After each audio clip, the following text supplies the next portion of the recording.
Hi guys, Laurel Mintz here, founder and CEO of Elevate My Brand, and this is EMBiz. Ooh, it's been a time, has it not? Today we're going to talk about how to prepare for marketing volatility in a volatile market. I want you to know, things aren't always rainbows and sunshine. We've been through this before. We've been through a lot of ups and downs, but it's really important to stay the course. So marketing volatility is something that agencies, brands have dealt with since the beginning of time.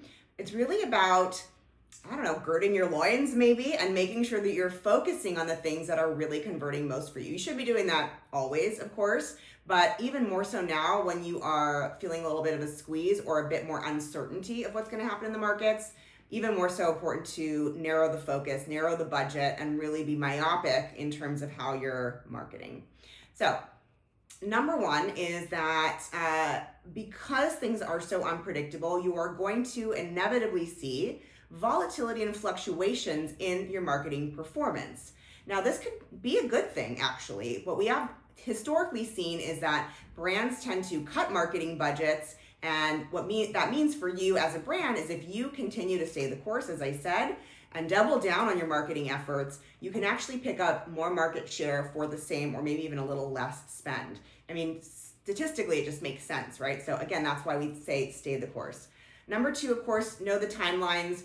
So last year we had an election cycle that was wild and wonky and really challenged budgets again as well. So making sure that if there is a timeline to that volatility or an industry specific cycle that you need to be aware of, that you are building that into your overall marketing timeline and budgeting accordingly. Maybe pushing budget more into these categories or these areas, or leaning it out more when you know that you're going to have more or less competition.